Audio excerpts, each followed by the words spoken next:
ছোট থেকে জানতাম গঙ্গা নদী নাকি পবিত্র নদী, কিন্তু মালদহের মানিকচক, রতুয়া, বৈষ্ণবনগর সহ একাধিক বিধানসভায় গিয়ে কান পেতে হঠাৎই শুনতে পেলাম গঙ্গা ভাঙন। কথায় আছে না, নদীর ধারে বাসভাবনা 12 মাস, ভাঙনের ত্রাসে সর্বশান্ত তারা। গঙ্গা ভাঙনে কেউ আশ্রয় নিয়েছে পথে ঘাটে, কেউ তো আবার স্কুলে। এভাবেই চলে আসছে কয়েক দশক। গত বর্ষায় ব্যাপক গঙ্গা ভাঙনে ক্ষতিগ্রস্ত মানিকচক বিধানসভা, বাড়িঘর, চাষের জমি সমস্ত কিছু তলিয়ে গেছে নদীগর্ভে। বছরের পর বছর ভাঙন হচ্ছে, তবুও সমাধান হচ্ছে না, মিলছে না সরকারি সাহায্য। তাই আজও বানবাসীদের কণ্ঠে শুধু বেদনা এবং আক্ষেপের সুর। কবে সরকার তাদের দিকে দৃষ্টি দেবে? গত 3 বছর আগে মানিকচক বিধানসভার নারায়ণপুর চরে বাড়িঘর সমস্ত কিছু তলিয়ে যায় নদীগর্ভে।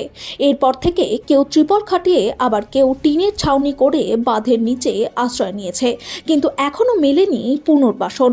সমস্যায় শতাধিক পরিবার। অন্যদিকে গত মাসের 18 তারিখ এই মানিকচক ঘাটেই গঙ্গা গর্ভে হুড়মুড়িয়ে তলিয়ে যায় প্রায় 15টি দোকান। ঘটনার 1 মাস কেটে গেলেও এখনো কোনো রকম সাহায্য পাননি তারা। এই দোকানের উপর নির্ভর করেই চলতো তাদের সংসার, ফলে এখন একবেলা খেয়ে দিন কাটাচ্ছে তাদের। তার পাশাপাশি অন্য এক ছবি এই মানিকচক বিধানসভা এলাকাতেই। নদীগর্ভে তলিয়ে গেছে বাড়ি, তলিয়ে গেছে দোকান, তলিয়ে গেছে। এমন পরিস্থিতিতে গঙ্গায় মাছ ধরে তাদের জীবনযাপন চলছিল, কিন্তু গঙ্গায় মাছ ধরতে গেলে দুষ্কৃতীদের অত্যাচার, ফলে কর্মজীবনেও গভীর সংকট তাদের। সমস্যা হচ্ছে যে আমাদের শুধু চাষ, যে মাছড়ি চাষ, জমি জায়গা ছিল সব নদীর গর্ভে চলে গেছে। এখন আমাদের তো নিরুপায়। এই ঝাড়খণ্ডের কিছুটা প্রশাসন গুলা এসে জাল নৌকাও টেনে নিচ্ছে, এমনও মার মেরেছে, ওই যে অবস্থা ভালো নাই। হ্যাঁ, তা এখন আমরা কি করব, কি করে বাঁচবো এখন আমরা? মাছ ধরতে যাচ্ছেন তা অত্যাচার। হ্যাঁ, অত্যাচার, খুব অত্যাচার। আর যদি চাষ করেন তাহলে চাষ, জমি চাষ করলে? জমি তো আমাদের তো নাই, জমি চাষ কোথায় থেকে করব? আমাদের সম্পূর্ণ জমিটা ওই গর্ভে হয়ে গেছে, নদীর গর্ভে। এখন কিভাবে দিন যাবে?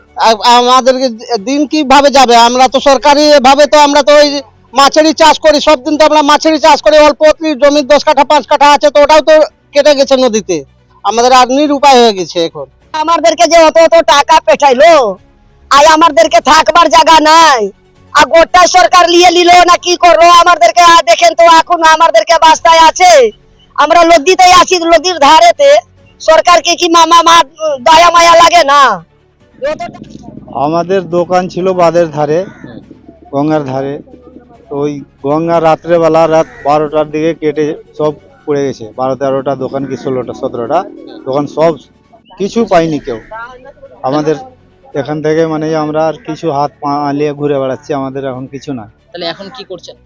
এখন কোনো কাজ কাম নাই, তো আমরা কি করব? আমরা তো আর অন্য কাজে পারছি না। আমরা দোকানদারি করি, দোকানদারি মানুষ, আমাদের তো কিছু নাই। কিসের দোকান করতেন? আমাদের দোকান ছিল, হোটেল ছিল। তাহলে এখন কিভাবে দিন যাচ্ছে? পরিবারের সংসার কিভাবে চলছে? কি করব, এই মতোই ঘুরছি এখন। আমরা বলছি যে সরকার সাহায্য দেবে, বলে গেছিল যে আমরা তোমাদেরকে কিছু টাকা পয়সা দেবো, সেটাও কিছু আর করলো না, লেখে টেখে নিয়ে গেছে। এখনো কিছু কোনো খোঁজ খবর নাই। আমরা নারায়ণপুর দিরাচরে ছিলাম, আমাদের গোটায় ঘর বাড়ি কেটে গেছে, অবস্থা খুবই খারাপ। আবার আমরা এখানে আসে 2 সাল হয়ে গেল, এখানেও এসে 10-12 দিন হয়ে গেল, আবারও এখানেও আমাদের কেটে গেছে। গঙ্গা ভাঙনে মানিকচকের বহু জায়গা মানুষ পর্যদস্ত হয়ে আছে। এই সরকার গঙ্গা ভাঙা রোধ থেকে শুরু করে মানুষের পুনর্বাসন, মানুষদের যে ক্ষয়ক্ষতি হয়েছে, ভিটে হারা হয়েছে, জমি হারা হয়েছে, কোনো সুব্যবস্থা করছে।